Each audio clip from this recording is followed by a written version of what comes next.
Hi viewers, welcome to స్వదేశీ kitchen. ఈరోజు అయితే మీకు ఒక మంచి బిర్యానీ డిష్ చూపించబోతున్నానండి. అదే పన్నీర్ దమ్ బిర్యానీ. ఇది ఎలా చేశానో చూడాలనుకుంటున్నారా? Come on, let's go and start the process. Paneer biryani కోసం ముందుగా స్టవ్ మీద కడాయి పెట్టుకొని ఒక 200 గ్రామ్స్ దాకా ఆయిల్ పోసుకున్నాను.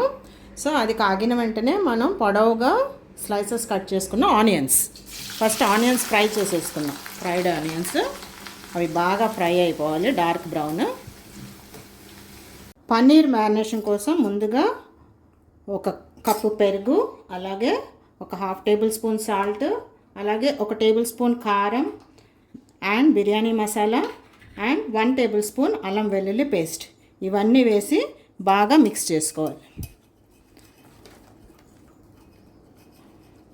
ఇప్పుడు దీనిలో పన్నీర్ పీసెస్ యాడ్ చేసుకొని బాగా ఇది మసాలా అంతా పీసెస్కి పట్టించి ఒక 1/2 అవర్ అలా పక్కన పెట్టండి మ్యారినేషన్ కోసం.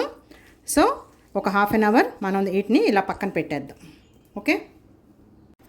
సో బిర్యానీ రైస్ కోసం కొద్దిగా చిలికిన పెరుగు, అలాగే దాంట్లో ఒక పెద్ద టేబుల్ స్పూన్ అల్లం వెల్లుల్లి పేస్ట్, లైట్గా కారము, ఒక పెద్ద table spoon garam masala, biryani masala and అలాగే ఫ్రైడ్ ఆనియన్స్, మనం వేయించి పెట్టుకున్న ఫ్రైడ్ ఆనియన్స్, కొత్తిమీర, పుదీనా, ఒక గుప్పెడు పుదీనా అండ్ అలాగే పచ్చిమిర్చి, పొడవుగా కట్ చేసి పెట్టుకున్న పచ్చిమిర్చి, బిర్యానీ దినుసులు అండ్ లాస్ట్కి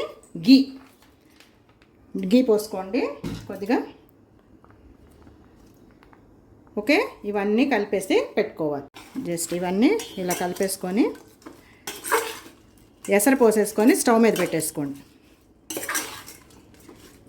సో నేనైతే 3 గ్లాసెస్ ఆఫ్ రైస్ చేస్తున్నానండి. 3 గ్లాసెస్కి 4.5 గ్లాసెస్ వాటర్ పోసేసి పెడతాను. బిర్యానీ రైస్ కోసం ఎసరు పెట్టానండి. సాల్ట్ చెక్ చేసుకోండి. అలాగే 3 గ్లాసెస్ ఆఫ్ రైస్ శుభ్రంగా 2 సార్లు కడిగి పక్కన పెట్టుకున్న బాస్మతి రైస్. ఈ ఎసరు బాగా బాయిల్ అయ్యేటప్పుడు రైస్ దాంట్లో వేసేద్దాం. పన్నీర్ బాయిల్ చేయడానికి పాన్ పెట్టుకొని కొద్దిగా బటర్ వేసుకున్నాను. అలాగే మనం ఇందాక ఫ్రైడ్ ఆనియన్స్ ఫ్రై చేయడానికి యూస్ చేసిన ఆయిల్ ఇది వేసుకొని వేడెక్కిన తర్వాత పన్నీరు షాలో ఫ్రై చేద్దాం. ఓకే. సో దీన్ని వేడెక్కనివ్వండి. ఇలా వేయండి, ఏ పీస్ కా పీస్ సెపరేట్, అప్పుడు బాగా ఫ్రై అవుతాయి అన్ని వైపులా. ఇలా సపరేట్గా వేసుకోండి.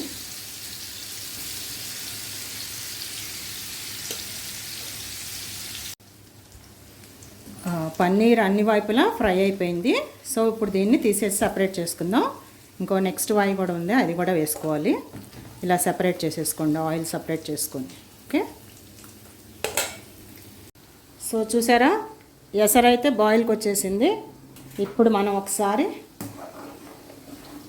దీన్ని ఇలా గరిటతో తిప్పుకొని అడుగు నుంచి పైకి మనం ఆల్రెడీ కడిగి పెట్టుకున్న రైస్, సో బాస్మతి రైస్ అండి, ఇలా చక్కగా వేసేసుకోండి.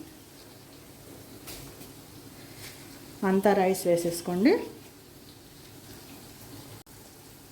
రైస్ వేసేసిన తర్వాత ఒక లెమన్ కట్ చేసి ఇలా పిండేసుకోండి. ఓన్లీ జ్యూస్ వరకు పడేటట్లు ఒక 2 చెక్కల నిమ్మరసం. ఓకే. అది ఏం చేస్తుందంటే రైస్ పొడి పొడి కావడానికి మనకి హెల్ప్ చేస్తుంది, అలాగే టేస్ట్ కూడా ఎన్హాన్స్ అవుతుంది.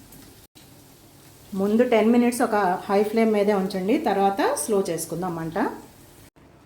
So biryani rice almost cook అయిపోయిందండి. ఇప్పుడు దీని మీద మనం ఇందాక ఆనియన్స్ ఫ్రై చేసిన ఆయిల్ పోసుకుందాం. ఆల్రెడీ గీ వేసేసా కదా, అలాగే కొద్దిగా పుదీనా కొత్తిమీరతో గార్నిష్ చేసేసుకొని మనం ఫ్రై చేసి పెట్టుకున్న ఇది మొత్తం వేసుకుందాం. మనం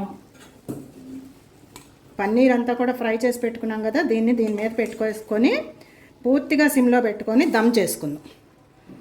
ఒక 5 మినిట్స్ దమ్ చేసుకుంటే చక్కగా బిర్యానీ మంచి టేస్ట్ వస్తుందండి. చూసారా, ఇలా రౌండ్గా పన్నీర్ అంతా పేర్చుకొని మూత పెట్టేసుకొని బాగా సిమ్ చేసేయండి స్టవ్. ఒక 10 మినిట్స్ దమ్ పెట్టుకుందాం. స్మెల్ అయితే గుమగుమలు ఆడిపోతుందండి. చూసారా దమ్ ఎలా వస్తుందో, ఫ్లేవర్స్. ఇప్పుడు స్టవ్ ఆఫ్ చేసేద్దాం.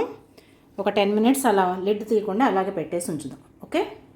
గుమగుమలాడే మన పన్నీర్ దమ్ బిర్యానీ రెడీ. చూసారా ఎంత అందంగా వచ్చిందో, అచ్చు రెస్టారెంట్లో వచ్చినట్టే వచ్చిందండి. మన పన్నీర్ దమ్ బిర్యానీ అయితే పర్ఫెక్ట్గా వచ్చిందండి. టేస్ట్ అయితే ఎక్సలెంట్గా ఉంది, అలాగే ఫ్లేవర్స్ అయితే గుమగుమలాడిపోతున్నాయి.